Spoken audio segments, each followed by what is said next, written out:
Hello friends, we study about the production function. और हमने production function के अंदर अभी तक कहाँ तक पढ़ लिया था। जो पीछे वाली वीडियो थी उसमें हमने पढ़ा था कि एवरेज प्रोडक्ट क्या होता है, टोटल प्रोडक्ट क्या होता है और मार्जिनल प्रोडक्ट क्या होता है। ठीक है। और आज हम बात करेंगे कि determination of marginal and average product of a variable factor in Cobb Douglas production function. तो देखो, पीछे बात हुई थी कि जो कोब डगलस प्रोडक्शन फंक्शन है वो बहुत इंपॉर्टेंट है, हर एग्ज़ाम में पूछा जाता है, चाहे नेट का एग्ज़ाम हो या कोई भी मतलब वैसे हमारे यूनिवर्सिटी के एग्ज़ाम हो, स्कूल कॉलेज किसी के एग्ज़ाम में भी। ठीक है।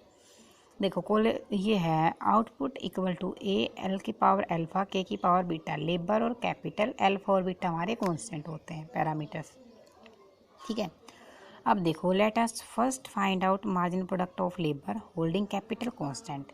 जब मार्जिनल प्रोडक्ट ऑफ लेबर निकालेंगे तब हम कैपिटल को कांस्टेंट रखेंगे, और जब हम ये निकालेंगे मार्जिनल प्रोडक्ट ऑफ कैपिटल निकालेंगे तो हम लेबर को कांस्टेंट रखेंगे। ठीक है।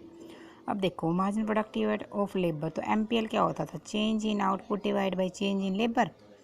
और ये हमारा कोब डगलस प्रोडक्शन फंक्शन था। तो जिसका पार्शियल डेरिवेशन है वो कैसे करेंगे हम, कि change in output divide by change in labour equal to A L की पावर अल्फ़ा, और जो पावर है उसमें से -1 और अल्फ़ा आगे, पावर आगे, के की पावर बीटा। ओके। अब देखो, ए अल्फ़ा, एल की पावर अल्फ़ा अलग, एल की पावर -1 अलग और के की पावर बीटा अलग अलग कर लिया है। ठीक है। अब जो एल की पावर -1 है ऊपर माइनस में तो नीचे पॉजिटिव हो जाएगी, एल +1 हो गया। अब देखो, अल्फ़ा कॉमन ले लिया, डॉट ए की पावर ए एल की पावर अल्फ़ा के की power beta divide by L. ठीक है।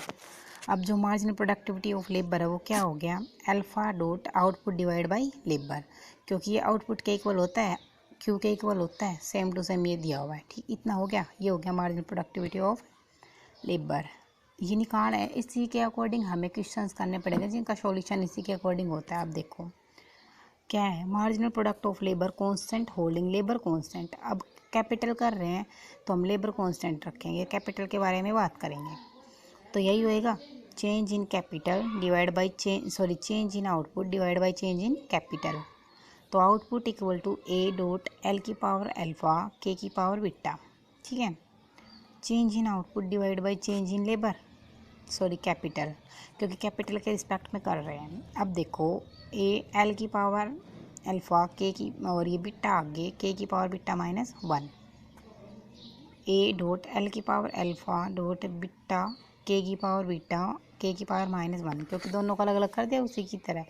अब ये जो के की पावर -1 है ये नीचे आएगी तो पॉजिटिव हो जाएगा के, और ये बचा हुआ है। अब बीटा डॉट ए एल की पावर अल्फ़ा के की पावर बीटा डिवाइड बाई के, ये आउटपुट होता है, तो B dot output divide by capital हो गया। Marginal productivity of capital equal to क्या होएगा, beta dot output divide by capital. ठीक है। अब देखो, जो है average product of labour APL निकालना, उसमें चेंज करा था, इसमें नॉर्मल निकलता है, तो ये होता है हमारा आउटपुट डिवाइड बाई लेबर। अब देखो वही सेम कि जो कोब डगलस प्रोडक्शन फंक्शन है वो ये है। अब एक ए एल की पावर अल्फ़ा के की power beta divide by L, और ये हो गया, एल से डिवाइड करा तो ऊपर एल -1 में चला गया तो के की पावर बीटा होगी। तो एवरेज प्रोडक्टिविटी ऑफ लेबर क्या होगा, ए डॉट एल की पावर अल्फ़ा -1 के की पावर बीटा। ऐसे ही एवरेज प्रोडक्टिविटी ऑफ कैपिटल आएगा, ये हो रहा है। तो output divide by capital, A L की पावर अल्फ़ा के की power beta divide by capital. तो ए डॉट एल की पावर अल्फ़ा के की पावर बीटा, तो के की पावर -1 हो गया, ऊपर जब के जाएगा तो अब के को पावर में से क्या कर दो, सेम है, के में beta -1, average productivity of capital. तो हमने चारों चीज़ निकाल ली, marginal productivity of labour, marginal productivity of capital, और average productivity of labour, average productivity of capital. Friends, इस चैनल को सब्सक्राइब ज़रूर करें आप, अगर आपको सही लग रहा है तो। अब इसमें आप देखें कि ये है अगला, इसमें एक क्वेश्चन दिया हुआ है, इसी के अंदर हमने निकालना है सारी चीज़ें। ठीक है।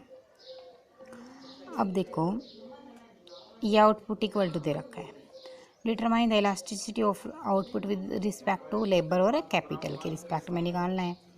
तो आउटपुट ये दिया हुआ है, तो 1.50 लेबर के रिस्पेक्ट में निकाल लेते हैं पहले। तो 0.75 आगे, और इसमें से 75 में से 1 एक लेस हो जाएगा, ठीक है। और k की पावर 0.25। अब देखो ये है, इसमें से 1 लेस होके ये आएगा -0.25। उसी के अकॉर्डिंग ये सारे इससे मल्टीप्लाई करके k की पावर अल्फ़ा और ये सारी चीज़ें आ जाएंगी, मार्जिनल प्रोडक्टिविटी ऑफ लेबर। ऐसी हमारी एवरेज प्रोडक्टिविटी ऑफ लेबर की आउटपुट डिवाइड बाय लेबर। ये आउटपुट था, लेबर से डिवाइड करा तो लेबर ऊपर जाएगी, माइनस में 1 हो जाएगा, इसमें से -1 करो। इलास्टिसिटी ऑफ, देखो इलास्टिसिटी ऑफ आउटपुट, इलास्टिसिटी क्या होता है, हमारा आउटपुट इलास्टिसिटी का जो फॉर्मूला है, आउटपुट इलास्टिसिटी ऑफ इनपुट का जो फॉर्मूला होता था वो होता है margin productivity of labour divide by average productivity of labour. तो जितनी भी इनकी इनका सॉल्यूशन करने के बाद आया है मार्जिन प्रोडक्टिविटी ऑफ लेबर वो, और divide by average productivity of labour, ठीक है। अब है आउटपुट इलास्टिसिटी ऑफ कैपिटल। तो कैपिटल है तो हम इसकी इलास्टिसिटी कैसे निकालेंगे कि मार्जिन प्रोडक्टिविटी ऑफ कैपिटल और divide by average productivity of capital, ठीक है। अब देखो वही change in capital divide by change in output divide by change in capital हो गया। तो 1.50 0.25 के में से 0.25 में से -1 लेस करो। ये सेम वही प्रोसेस सेम टू सेम करनी जो हमने पीछे फॉर्मूला में जो प्रोसेस करी थी वो। और ये कोप डगलस प्रोडक्शन फंक्शन है, ये बहुत ज़्यादा इंपॉर्टेंट है आप लोगों के लिए, ठीक है। इसलिए इसका पूरा सॉल्यूशन दिया, आप लोग इसको खुद भी रीड कर सकते हैं। अब आता है एक लॉ ऑफ वेरिएबल प्रोपोर्शन। ये क्या होता है, देखो वेरिएबल का मतलब होता है change. This law examines the production function with one factor variable, मतलब एक फैक्टर तो चेंज होता है, keeping the quantity of other factor fixed और कांस्टेंट। मतलब सिर्फ एक फैक्टर है जो हमारा फिक्स्ड होता है, वेरिएबल होता है, चेंज होता है, और सारे कांस्टेंट रहते हैं। Law of variable proportion is a short run concept. ये हमारा एक शॉर्ट रन कंसेप्ट है। It refers the input output relation when the output is increase by varying the quantity of one input constant. क्या कहता है, जब हमारी input constant रहती है और आउटपुट इंक्रीज होती है यही कह रहा है, यही होता है हमारा law of variable proportion. An increase in some input relative to the other fixed input will be a given state of technology cause in output to increase, but after a point the extra output resulting from the same additions of extra input will become less and less, ठीक है। यही कह रहा है कि हम जैसे जैसे मतलब आउटपुट में थोड़ा, इनपुट में थोड़ा इंक्रीज करेंगे, आउटपुट में ज़्यादा इंक्रीज हो रहा है। क्या क्या जम्पन्स हैं, टेक्नोलॉजी अनचेंज, मतलब टेक्नोलॉजी चेंज नहीं होती है। कैपिटल है वो हमारी फिक्स्ड ही रहती है, ठीक है।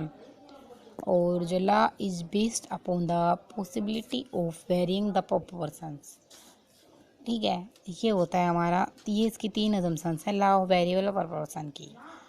तो आज के लिए फ्रेंड्स इतना ही, ठीक है। Thank you.